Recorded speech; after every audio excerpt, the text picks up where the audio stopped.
Yes, I'm a man. Yes, I'm consecrated. We do exist. What can I say?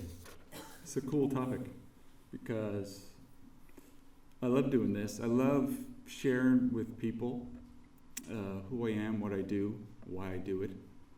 I try to make my way into conversations intentionally so I can do this kind of stuff.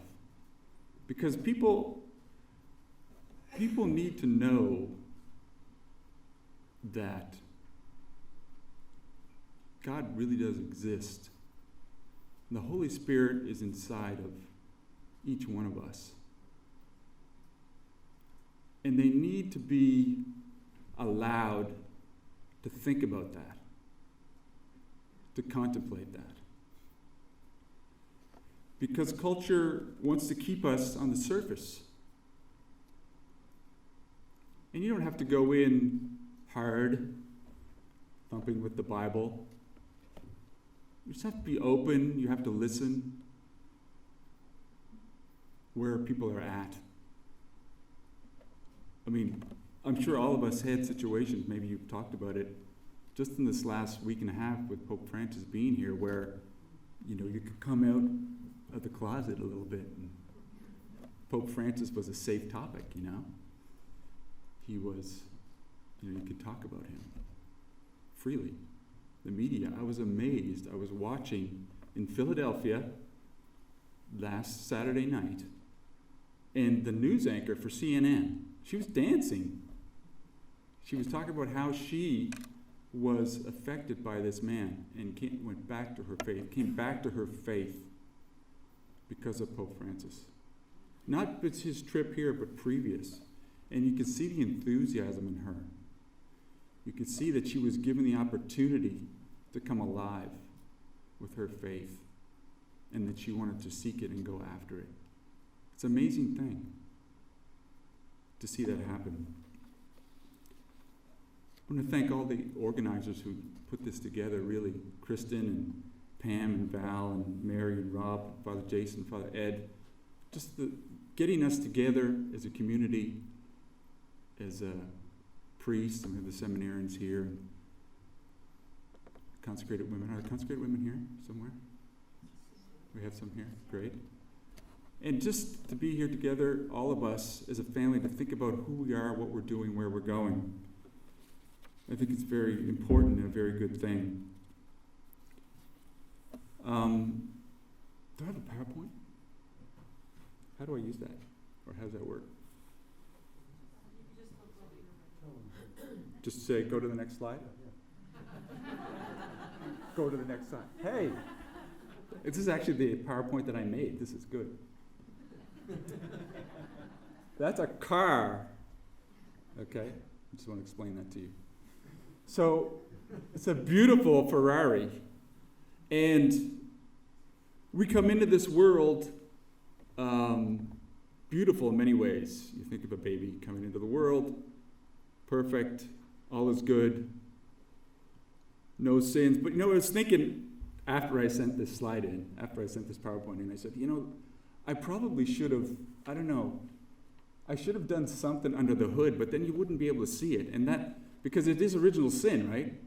The baby comes into the world,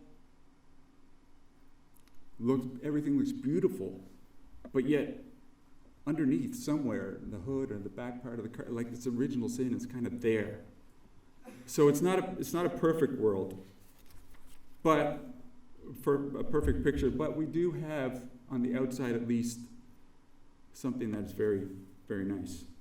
So when you're doing a testimony, there's the before, the during, and the after. And I think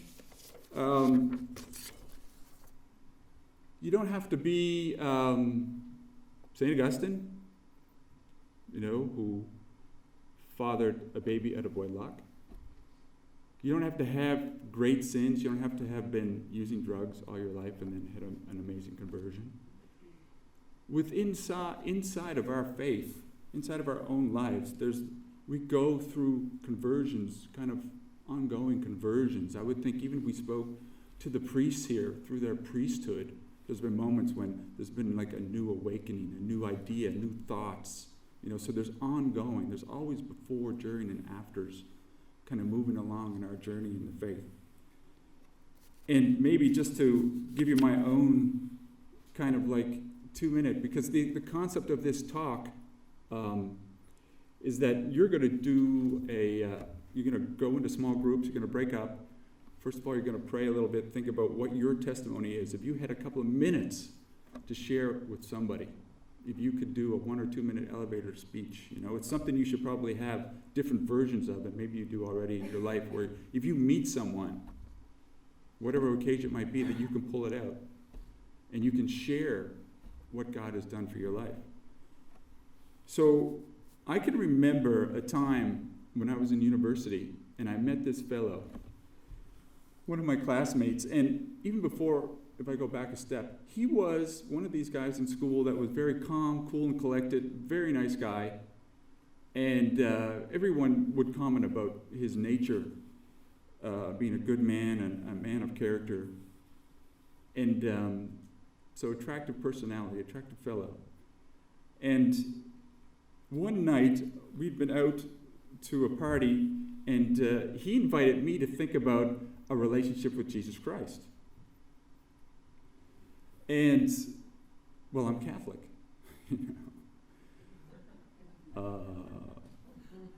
I guess I have one of those. So it was not, I didn't have an understanding of what that meant, really. But it planted a seed inside of me, because he had this example of a great life that all of us kind of admired and really didn't know where it came from. Now, if I step ahead a little bit further, I get out of university, and I meet a gentleman who's an evangelical Protestant. Okay? I've grown up in a Catholic family.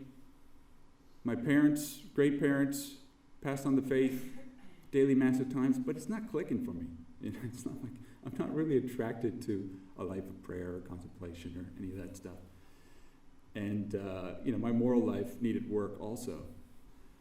But working with that man, seeing him be a great boss, a great family man, a great parent, good with his children, the patients who would come into our office, was really impressive.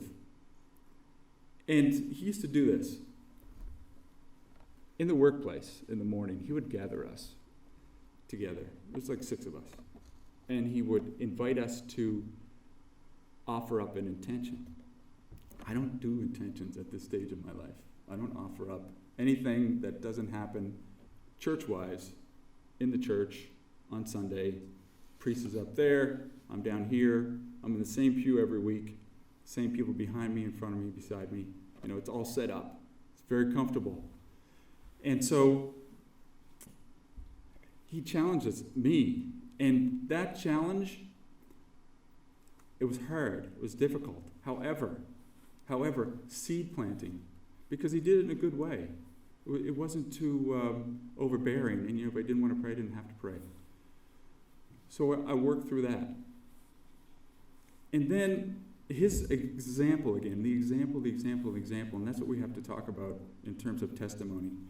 Your example speaks loud, loud, loud. And so his example started to get me to think about my faith. And what does it really mean? What does it mean to be a Catholic? So this is my first year and a half within the workplace. So I began to go into my faith. What is this? What is this Catholicism? What is God? Who is God? These types of things that were happening inside of me, and I needed to pursue them. And then an awakening of sorts did start to happen very concretely inside of me.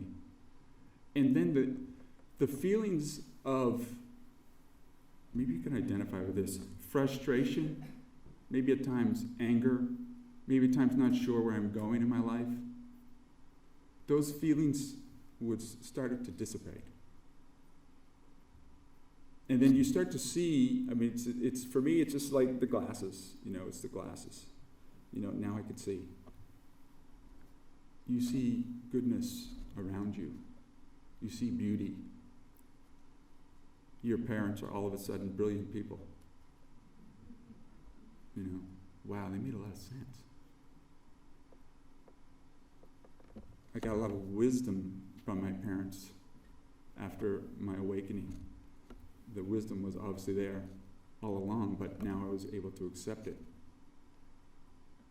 So that's kind of the journey. And then the after part is really me identifying with Christ in my life in a personal way. Wanting to pray, wanting to go to church, wanting to help others to know that God was with them, that in the midst of a church where I was growing up at that time in Nova Scotia, really a kind of a sad state of affairs. Churches closing. What we've just done in the Archdiocese of New York, that was happening when I was kind of having my awakening. So churches were closing and, schools, there were no Catholic schools left. None. No parochial schools. So, but inside of me, I knew that I had to share that with others. So you go from the before, it's like, whatever, God, whatever. Then the conversion moment, which is so beautiful, the during part, like, wow, an awakening. Something's great here, and I got to pursue it. And then the after part of like forming yourself, learning, praying, going after truth wherever you could find it, wanting to share it with other people. For me, that was just a beautiful phase in my life, those years. And so, when you meet somebody who has that type of enthusiasm, that it can change you. So it's very important, because you have had these experiences in your life in different ways, that you learn to communicate them with other people. And as we go through the exercise here in a few minutes, like whatever it is, maybe you can start contemplating now, before, during, and after, what different things that have happened in your life that have made the difference for you, and other people have seen it.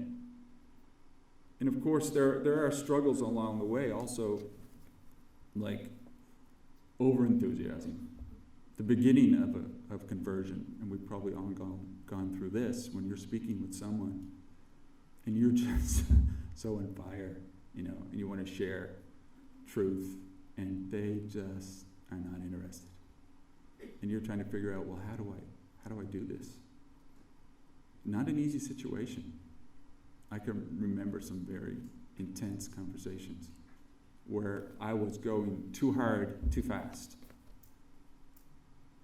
And you if we know what the truth is, we have to be the ones that have to back off. We're the ones who have to respect. And isn't Christ our model when it comes to that? Christ never forced himself on anyone. The beautiful story of the woman at the well, where he just approaches her in the middle of the day and, can I have some water? Can you get me some water? And engages her in a conversation. And I think in today's world it seems a little bit like we're being closed in on. Christianity is that we have to be very prudent and wise as we go forth. Can you do the next slide? So, that's kind of me, at one point before the awakening, still a nice car, but really damaged. Do the next slide. So some of the things, indifference, is this what life is all about? Work, pay the bills, before the awakening. I can remember that, being in my job and wondering, is this it? Is this it? So I went to university, now I have a job, and is this it? Not feeling loved or giving love. Insert your own issues. We all have our own issues. Next slide. Awareness of something bigger than me. New joy, calmness. I can remember so vividly the calmness and the change in my life. I can't put a day on it, but there's a period of time where things just got much more peaceful. That I knew that I was being moved by some entity greater than myself. I was being challenged to wake up and smell the roses, so to speak. Next slide. So after awakening, motivated to share the good news, taking time to study the faith, giving my gifts and talents to others. Matthew Kelly, maybe some of you have heard his videos or seen him speak, but he has a new book on 4 dynamics of what makes a dynamic Catholic parish. They did like 4 years of research into this. And he talks about the 4 things that make a Catholic, and he found basically about 5-6% of Catholics in any given parish have these characteristics. Prayer, study, generosity, and evangelization. And the prayer doesn't necessarily mean they go to daily mass all the time, but they have a routine of prayer. You have to have that routine of daily prayer in order to perceive what God is asking of you. Study, you have to do some type of study. You have to have a book at your side.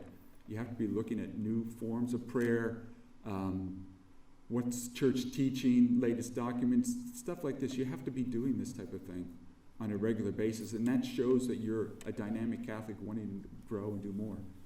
And then generosity, you have to be generous with your time. And I think we all know that in the movement we're challenged. Like how do you balance parish life, work life, family life, Regnum Christi life? How do you fit all those things together? And you're probably amazed if you go back, years, like what you've been able to do over those times, this time frame, where you've been able to grow and find more time to do other things that are really more important in your life. Once the priority gets in there, you make time. And then the evangelization or outreach, typically a dynamic Catholic person who wants to share their faith, wants to go out and do it, in different places with different people in different settings. Next slide. So we have a little bit of a thing going on here. So we've got the new car after the awakening, and then we've got the, damaged car, and I just put that in there to remind us of the brokenness that we come from because of original sin. And the difficulties that happen along the way doesn't mean that God abandons us, and I hope that's not a regular temptation for anybody here, but it is a temptation. Let me tell you, it's not a good thing. It's from the devil. That you can't keep going. It's a temptation. If you've done something you really regret, and you've already had a conversion, awakening, I'm supposed to be this good Catholic, I've got my act together, but it's just not true. It's not reality. And we have to deal in reality. The spiritual life, it's funny because it seems abstract if you're not into the spiritual life, but it's so real. It's so realistic. We have to deal with that reality that we're partially broken and can't sin, and we get back going. We get going again. The imperfections we have, the things we want to do better. It's all right. Next slide. So I think this is really what I want you to do is to, however you want to do this, I think Rob's going to break us into groups in a few minutes here, but you need to take a little time and think about how you would explain yourself to someone if you have the opportunity to share your faith with them. What would I say if I did have those few minutes? How would I do that? Because people were perceiving you. They're not looking for eloquence. They're looking for sincerity, authenticity, a real change. They can see that something has moved you. So think about that, the before, during, and after stages of your, and it could be different things in your life that may have happened how you want to explain it. It doesn't necessarily have to be like the one moment where you had your real awakening, but it could be another time along the way where you had kind of maybe a second awakening or a third awakening to a different dynamic in your spiritual life or an awareness of God. Something that does communicate that message to another person.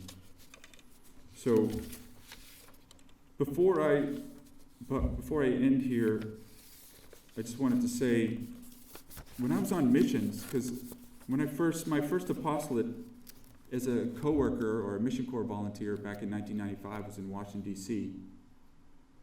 And we would take college and high school students out. So this was the first office for mission youth in the United States in Bethesda, Maryland. And so we started to do our first missions. We really didn't know what we were doing, but we bring kids out into the neighborhoods. And you know what was interesting? We thought that we were going to be apologetic whizzes. We thought we'd go to the doors, because door knocking was our main thing. We would just go into neighborhoods on behalf of local parishes, knock on doors, and okay, are you Catholic? You're not Catholic, well, let's talk about it. You are Catholic, then let's talk about that too. And so we practiced apologetics in our training programs a lot. And then we realized, it may have been within a year and a half, 2 years, but it's just not, it's not reality. It's not a good way to start a conversation. You don't believe this? You don't believe in the Eucharist? You don't go to church on Sunday? Sure, we should understand, the reasons, as the phrase goes for this talk. Always be ready to give an explanation to anyone who has a reason for the hope that's within you. We need to have the reasons. Yes, I agree, 100%. But how do you present those reasons? So we realized we went to the prayer method. We would actually pray before we go to the houses. We would invite people to pray. Even if people weren't too interested in what we were doing, well, we could say, can we say a prayer for you? A very positive message. And again, we're always going on behalf of local parishes. So we were doing a positive promo for the parish in the neighborhood. But just some great stories of kids. We would practice personal testimonies kind of like this in our practice sessions so that people would feel kind of warmed up and they got into a situation where they could.